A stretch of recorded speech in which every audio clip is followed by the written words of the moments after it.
to be out on the field with the guys in full pads. I think it's been about 8.5 months since our guys have put on full pads, and since maybe November 29th.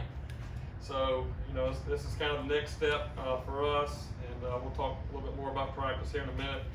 Did want to update everyone, just through the last 2 weeks, really been having a lot of communication with our players and just being transparent because it's a different time. And, I think in order for us to have a chance to move forward safely and play, it's very important that all of the players have an opportunity to opt out if they don't feel comfortable playing. For whatever reason, each young man has different situations. Some of our players maybe have a young child.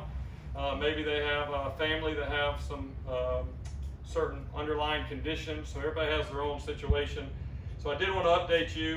In the last week, we've had 5 more players that have come to visit with me about opting out for this season, again, just for different reasons.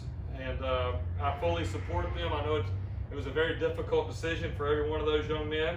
And I'll let them know that I support them and be there for them. But just to update you, Thomas Nance, who's kind of moving back and forth between defensive end and tight end, has opted out. Also, Josh Berry, who's really, coming back from an injury, still coming back from an ACL injury, and wasn't quite healthy yet.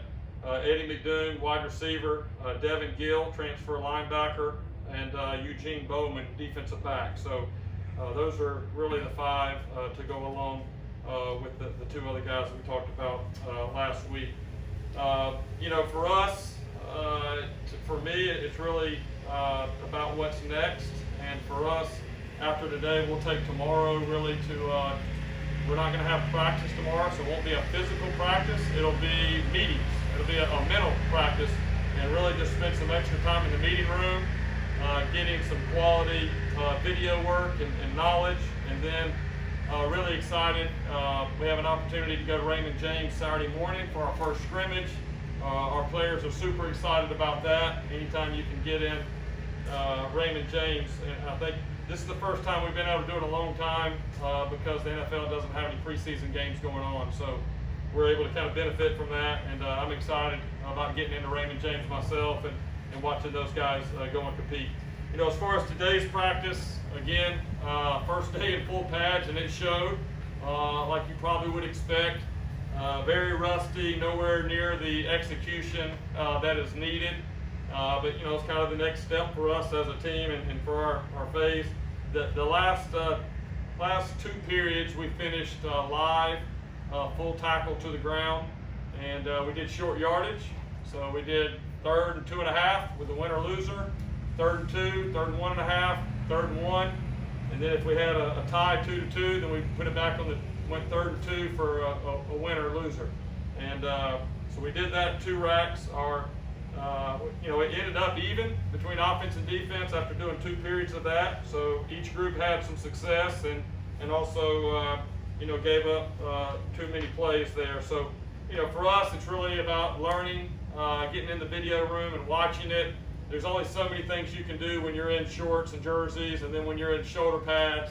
Really the game is played in full pads, and we have to be very smart about, just like I said, today we're in full, and really the last 10 minutes were the only live periods to the ground that we did because we have our scrimmage coming up Saturday. So, I feel we'll take that next step Saturday. So with that, I'll open it up for any questions.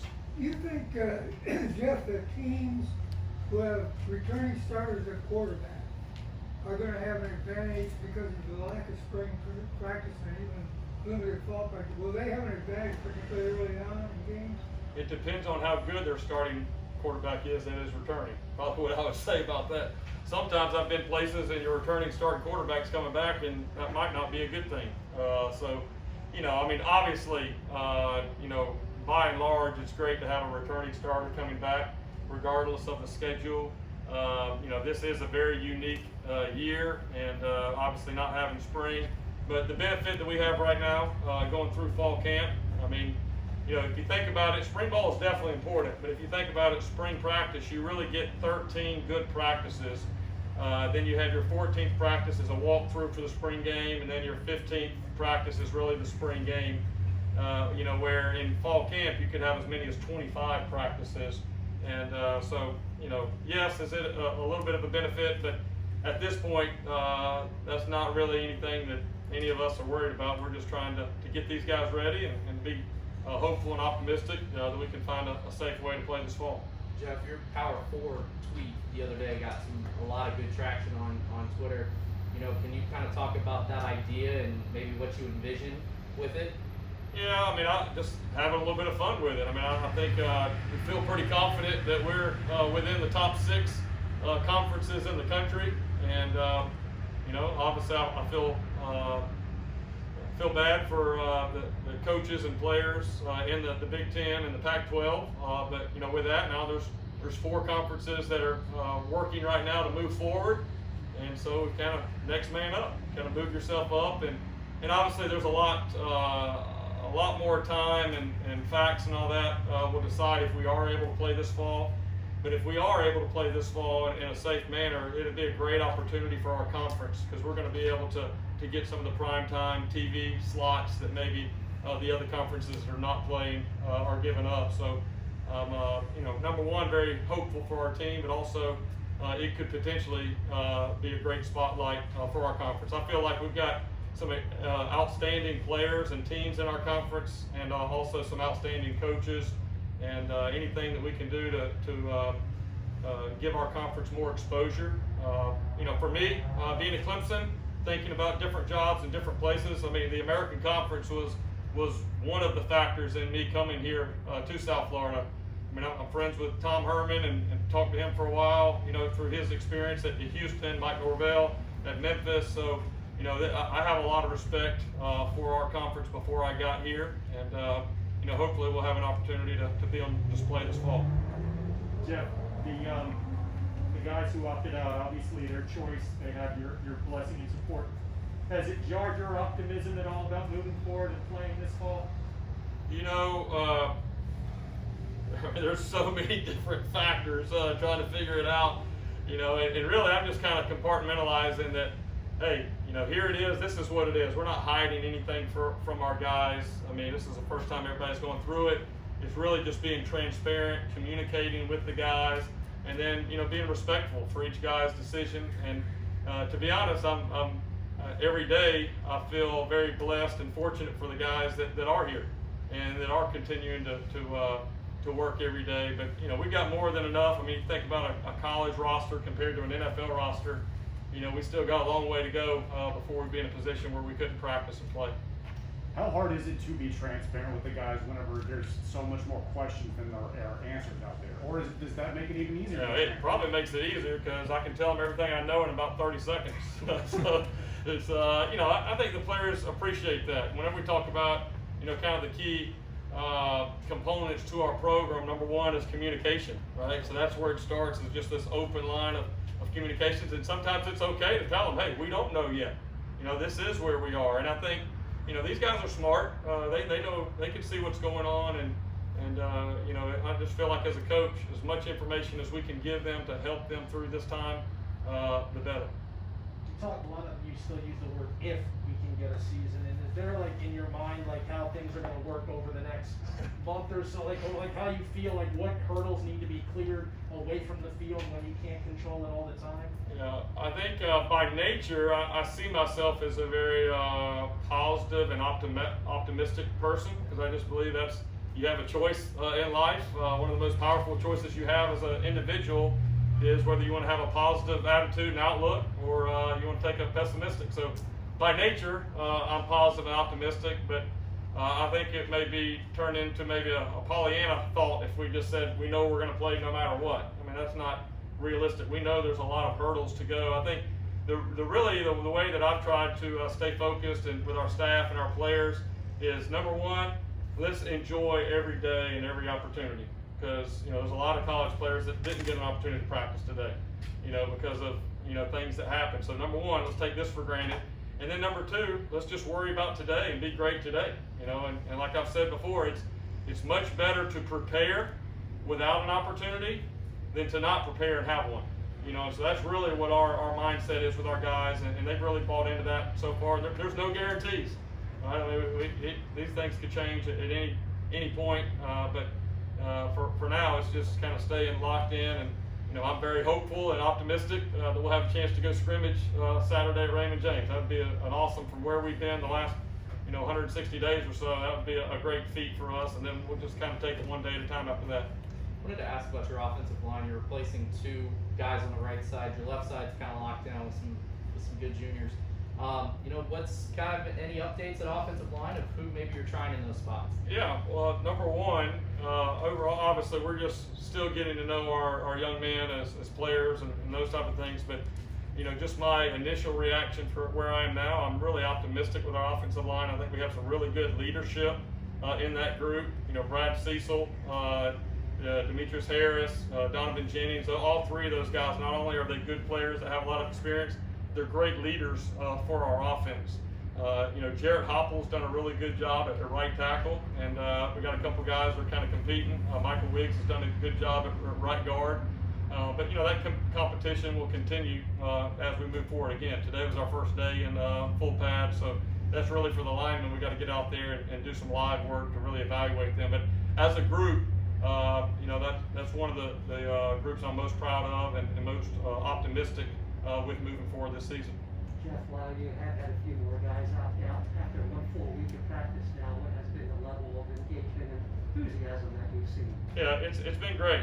Saturday for us was this past Saturday. We had a team meeting, really kind of talking through all the stuff that's going on. I know these guys are seeing everything, and for me, whenever we came back out here Sunday night for practice, for a lot of the guys, it was kind of like, all right, here we go. I'm in, and we're going to do this, as long as we can in a safe manner. And it feels like we kind of turned the page a little bit. Obviously, every day things can change and everybody's situation can change.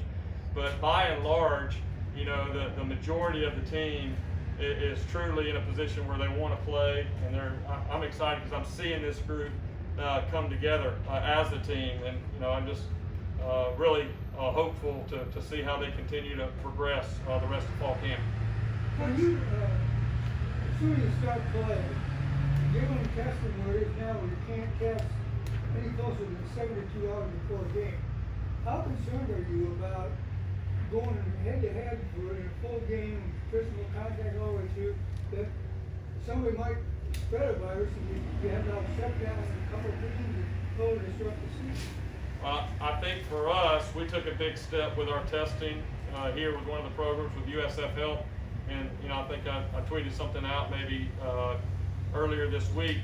We tested our entire team on Monday, and we got the results back Tuesday morning. So for us, that was a really big step, because up to that point, it had been a little bit inconsistent. So for me, I'm thinking of where we are now in August. We got probably at least a month from now before we play. And so, obviously, there'll be hopefully some advancements and improvements in the testing as it gets closer. So for me, it's really just about what we're doing now testing-wise, and how our guys are doing a good job with the mask and the physical distancing and all those type of things, and just having confidence that that'll be one of the things that has to get checked off the list before we're in a position to go out and play safely. Coach, can you talk to me about Dwayne Boyles and the transformation you've kind of seen from him? Yeah, I'm really pleased. Dwayne's one of our top leaders on our defense. Just has a lot of respect, not just for the defensive players, but also the offense and the specialists. And he just brings a really good attitude, a good mindset every day. He's ready to go to work. I'm looking for guys that are humble, hardworking, blue collar, give great effort. That's the kind of guys that you win with. And he epitomizes that, and I think it becomes contagious with the other guys on the defense. Can you also tell me the background that went into that video that you posted on Twitter? Because I was shocked by it. I feel like everyone else that saw it was as well. Yeah, so my mom is still not talking to me right now. First of all, I'll say this. All right, I like to have a good time when appropriate. And same thing I tell our guys all the time. Hey, this is hard work and it's a grind, but we don't have to walk around miserable every day. And I just kind of felt like the last 72 hours with everything that was going on, there was just so much stress. And that maybe we needed a good laugh. And that was actually, my wife came up with that about 45 seconds before my mom walked in the house, and wasn't sure exactly how it was all going to go, but I was glad that, you know, my mom didn't prank me and fall out on the floor or something like that. But Savannah had a big time with it, but to let everybody know, Hunter is doing excellent. He was very safe. No live people were used for those stunts. Coach, the other day, KJ Sales and Mike Hampton were talking about how they want to leave a legacy here. How impressive have you been on the field with their production, and how beneficial is it to have two skilled veteran guys like you have? Absolutely. I mean, secondary is one of those positions that if you don't have some experience, you can get in trouble really quickly. And so, you know, kind of as I got here and learned a little bit about our personnel, there was definitely a comfort level knowing, and both of those guys, both KJ and Mike, you know, they had ideas or thoughts whether they wanted to come back. And anytime you have a coaching changeover, usually that sometimes can help those guys make a decision, go ahead and leave, because they know that first year there's some difficult times that come with that. And both guys, from the meetings that I had with them in January all the way through now, you know, have been very professional and done a great job. You know, one thing that I always say is, you know, you're a champion as a person and as a team before you truly become champions on the field. And then also individually, for guys that have aspirations to go to the NFL, my experience at the places I've been, you know, you're a pro before you ever become a pro. And just watching Mike and KJ, the way that they work every day, you know, they're working like pros right now. So I'm just really pleased. Those guys have done a great job out there so far, and then also the way that they've led off the field has really been encouraging. Coach Spencer said Tuesday that Dwayne Boyles and Antonio Rivera were just really excited to learn a new scheme. Is that kind of the consensus everywhere with every position in wanting to learn a new scheme? Yeah, you know, I think anytime that, you know, obviously there's positives and challenges whenever you have new coaches that come in. But one of the positives is everybody kind of gets a new life, right? And, you know, as coaching, that's kind of where I've been. I haven't watched any video from the previous season. I wanted everybody to have a new start. Sometimes when you get in a new scheme, it's a fresh start. And I think those guys have really stood out. Both Antonio and Boyles have really stood out with the front seven guys and their leadership, taking ownership, you know, staying after, doing extra walkthroughs on their own without coaches, all the things that you look for. And obviously linebackers, like your quarterback on offense, right?